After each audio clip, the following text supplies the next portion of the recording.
J'ai tout de suite appelé Craig à la radio. « Mec, un des magasins est déverrouillé. » Et là, j'ai eu une drôle de prise de conscience. Craig ne répondait pas à sa radio.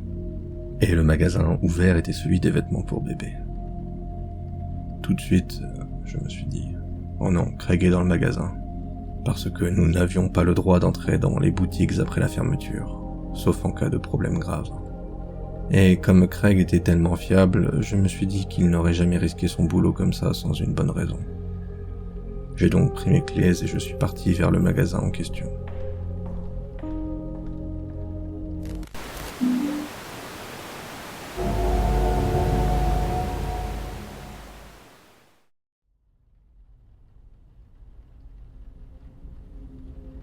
J'étais agent de sécurité dans un centre commercial depuis environ 4 ans, quand j'ai rencontré pour la première fois un type nommé Craig. Le métier de gardien, je m'y étais retrouvé malgré moi en 2009, quand le marché du travail s'était effondré.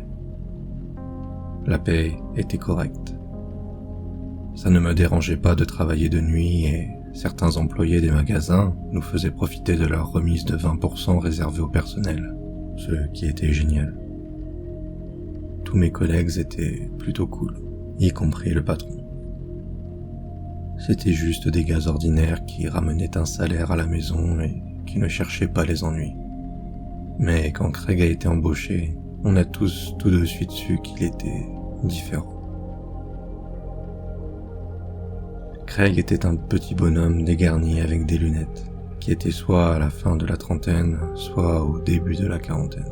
Et le bruit courait qu'il était agent de sécurité depuis qu'il avait quitté le lycée. Ça faisait donc un bon moment, mais on ne l'aurait jamais deviné en le voyant.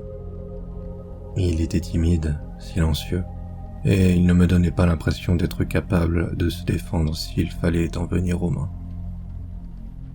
Pourtant, le patron disait qu'il avait reçu d'excellentes recommandations de ses références et qu'il n'avait pas pris un seul jour de congé en presque 6 ans d'affilée. On ne peut pas inculquer ce genre de fiabilité à quelqu'un, et il faut la saisir quand on la trouve. Craig a donc eu le poste, et il n'a pas fallu longtemps avant que je travaille avec lui.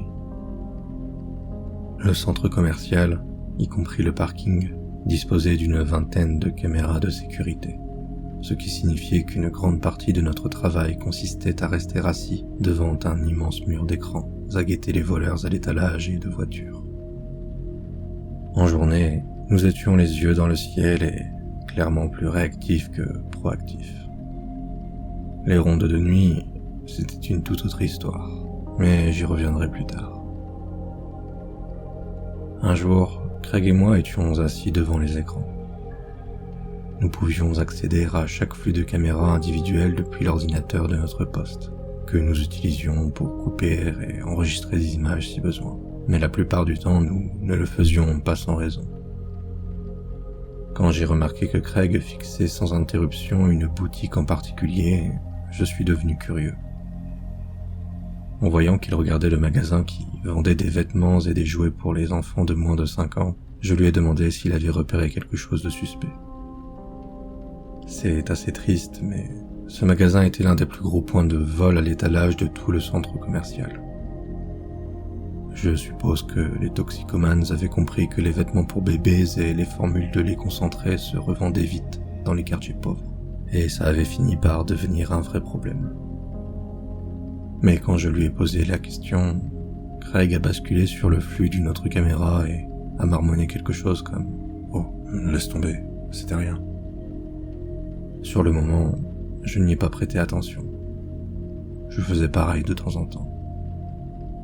Mais le même soir, environ 1 heure avant la fin du service, je l'ai surprise à recommencer, et cette fois il a carrément nié. J'ai dit « Tu regardes encore le magasin pour bébé, hein ?» Et il a encore basculé sur une autre caméra en répondant « Quoi ? Non ?» Je me suis mis dans la tête qu'il avait un crush sur la fille qui travaillait là. Et honnêtement, elle était mignonne, donc ça collait. J'ai cru que ma petite théorie était confirmée quand je l'ai taquiné avec cette idée et qu'il est devenu rouge comme un panneau stop. J'ai dit Tu en pinces pour elle, pas vrai? Tu vas lui demander de sortir avec toi? Allez, fais le mec. Ne fais pas ta poule mouillée. Il ne s'est pas énervé. Il m'a juste demandé d'arrêter tout en essayant de retenir un sourire. Je l'ai laissé tranquille, mais j'ai quand même ajouté. Eh ben, il s'avère que tu es humain finalement. Te bile pas, gamin. J'ai terminé mon service 1 heure ou 2 plus tard. Craig souriait quand je lui ai lancé. Ne laisse personne d'autre te surprendre à craquer sur cette nana. Ils vont penser que tu la harcèles. Au cours du mois suivant, j'ai enchaîné une série de rondes nocturnes pour surveiller le centre commercial pendant la nuit. 2 de ces rondes se sont faites avec Craig. Je ne le voyais plus comme un espèce de robot flippant, juste un gars silencieux qui se concentrait sur ce qu'il avait devant lui. Mais je continuais à le chambrer parce qu'il n'avait toujours pas demandé à la fille du magasin de sortir avec lui. Je lui disais de vivre un peu, parce que le pire qu'elle puisse dire, c'était non. Et ce n'est pas comme s'il devait s'approcher du magasin pendant les heures d'ouverture non plus, sauf en cas d'urgence. Mais tout ce qu'il faisait, c'était sourire et me dire de dégager. Les rondes de nuit étaient différentes de celles de jour, parce que nous patrouillions activement dans le complexe du centre commercial toutes les demi-heures. Un gars sortait du bureau et faisait une ronde pendant que les autres surveillaient ses arrières depuis la salle des écrans. Nous ne gardions pas toujours les yeux collés dessus, sauf si le type en patrouille appelait à la radio. Alors que Craig effectuait la ronde de 2h30 du matin, je ne faisais pas particulièrement attention à ce qu'il faisait. Jusqu'au moment où j'ai levé les yeux et vu que l'un des rideaux de fer d'un magasin était partiellement ouvert. J'ai tout de suite appelé Craig à la radio. « Mec, un des magasins est déverrouillé. » Et là, j'ai eu une drôle de prise de conscience. Craig ne répondait pas à sa radio. Et le magasin ouvert était celui des vêtements pour bébé. Tout de suite, je me suis dit « Oh non, Craig est dans le magasin. » Parce que nous n'avions pas le droit d'entrer dans les boutiques après la fermeture, sauf en cas de problème grave. Et comme Craig était tellement fiable, je me suis dit qu'il n'aurait jamais risqué son boulot comme ça sans une bonne raison. J'ai donc pris mes clés et je suis parti vers le magasin en question.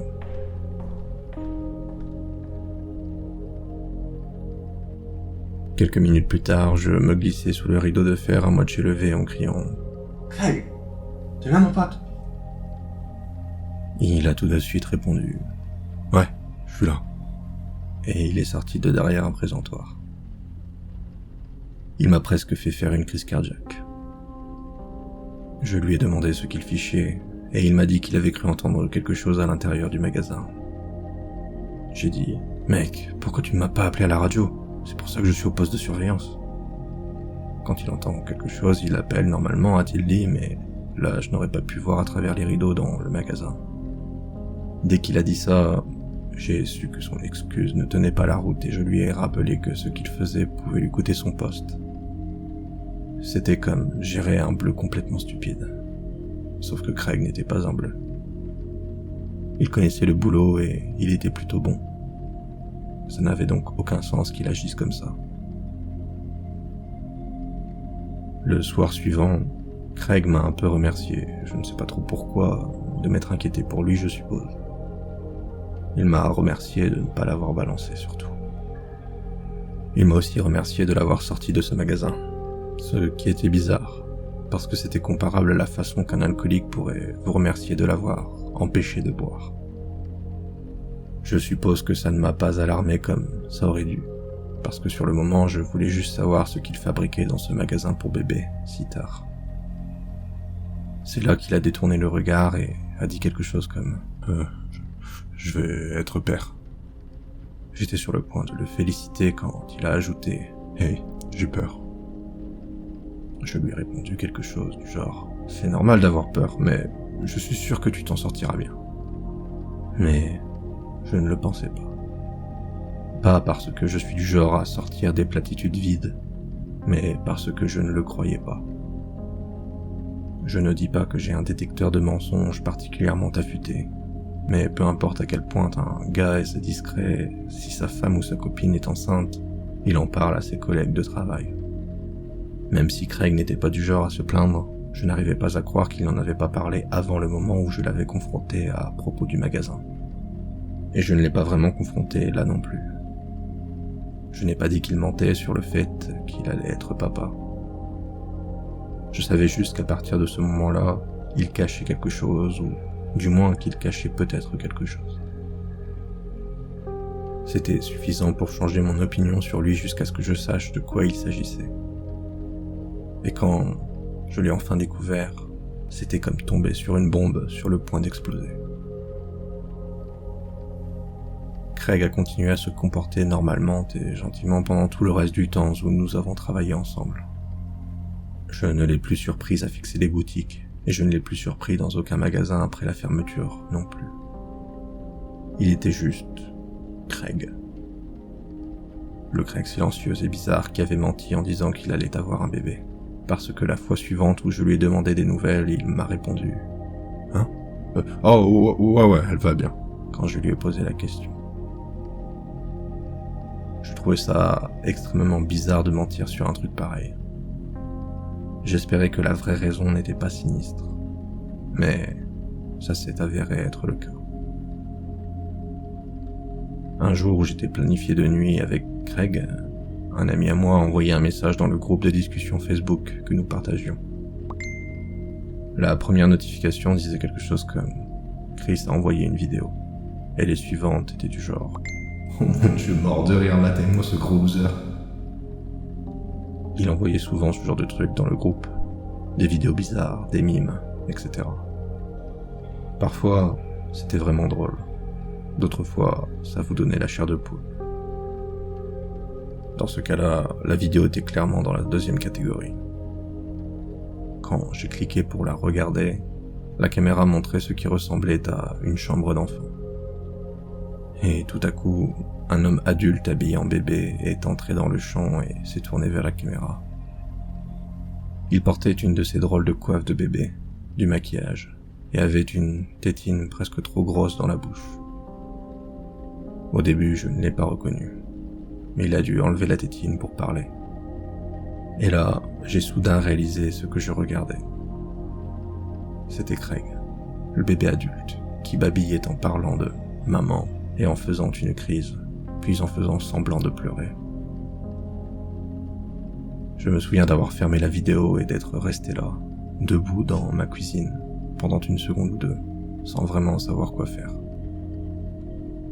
Évidemment, l'une des pensées qui me traversait l'esprit était « Voilà pourquoi Craig était dans ce fichu magasin pour bébés. » Il ne pouvait évidemment pas porter les vêtements là-bas, mais savoir pourquoi il s'y intéressait vraiment me glaçait le sang. Mais les autres pensées qui me traversaient étaient du genre « Est-ce que Craig est dangereux ? Est-ce qu'il fait juste partie de ces types dont le truc est de s'habiller en bébé ?» Je n'en avais aucune idée, et je n'avais pas vraiment envie d'y consacrer de l'énergie cérébrale non plus. Ça me mettait mal à l'aise et ça me donnait la nausée de penser à Craig habillé comme ça. Mais ça me donnait encore plus la nausée de savoir que j'allais devoir passer 10 heures dans un centre commercial complètement seul avec lui. J'ai fini par appeler mon pote Chris, celui qui avait envoyé la vidéo, pour lui demander où il l'avait trouvé et à combien de personnes il l'avait envoyé. Il m'a dit que quelqu'un de son boulot la lui avait envoyée et qu'il l'avait transmise à pratiquement tout le monde qu'il connaissait, sauf évidemment à sa famille. Ça voulait dire que la vidéo circulait en ville, et qu'il n'allait pas falloir longtemps avant que Craig soit reconnu comme étant le bébé géant de la vidéo. Beaucoup de gens allaient se tordre de rire, mais je savais qu'il y aurait des personnes qui le prendraient pour un prédateur et qui voudraient lui faire du mal. Mais était-il un prédateur ou juste un type très bizarre, mais inoffensif ? C'était ça, la vraie question. Ce soir-là, au travail, j'ai décidé de lui demander directement.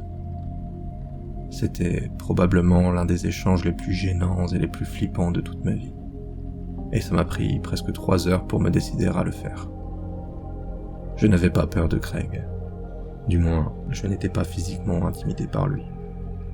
Mais si je le confrontais sur ce qui était sans aucun doute un secret enfui et sombre, qu'est-ce qui l'empêcherait de paniquer et de sortir un couteau ou autre ? Même s'il ne le faisait pas et qu'il niait tout en bloc, passer le reste du service avec lui allait être extrêmement gênant.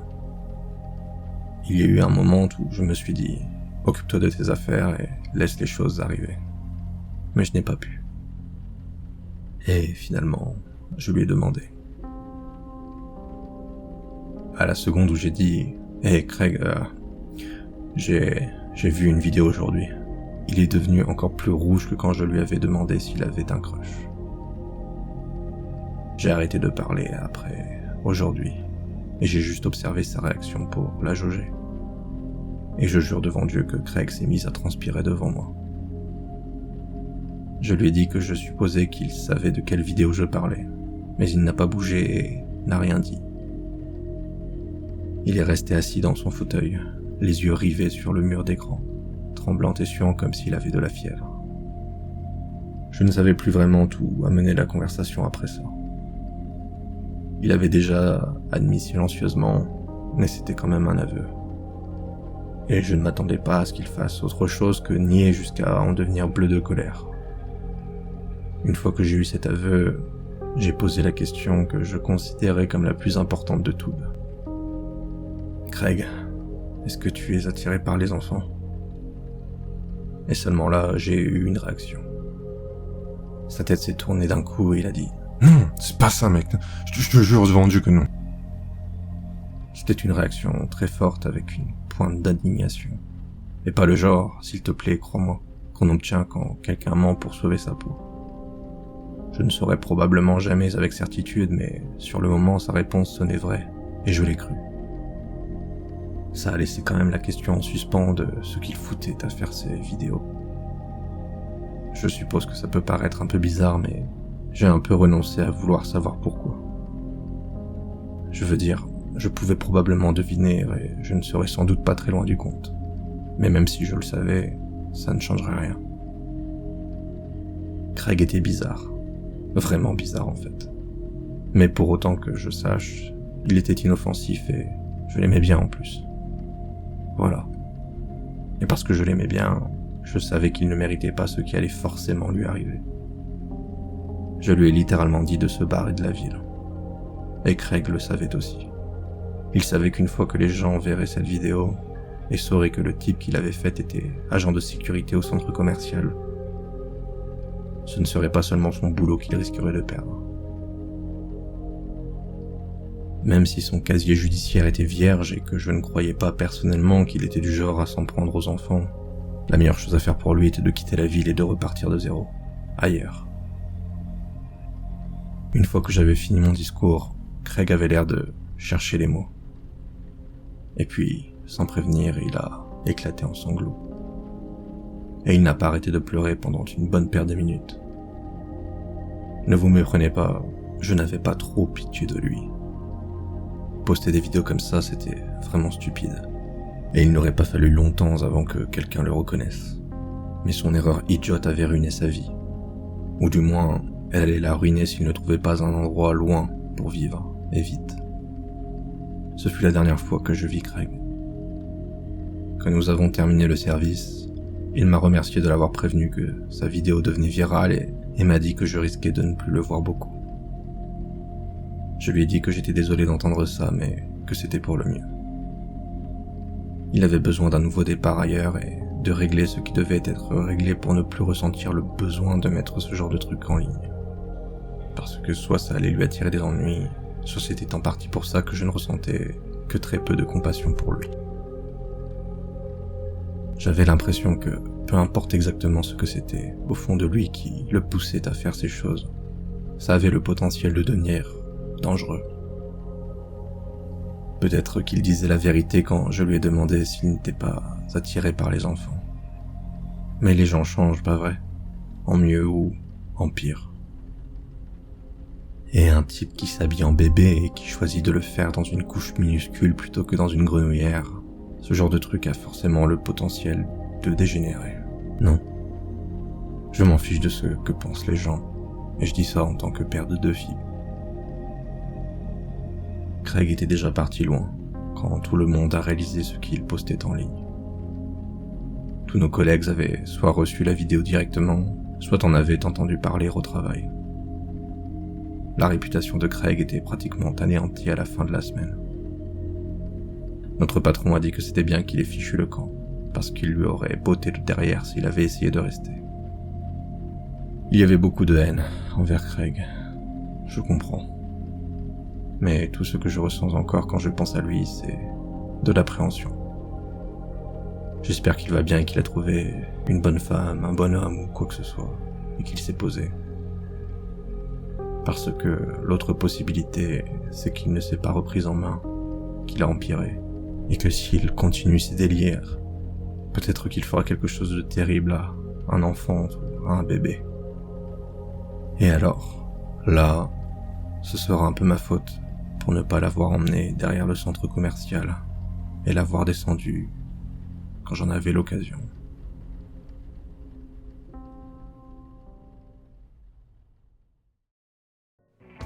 Alors, qu'avez-vous pensé de cette histoire ?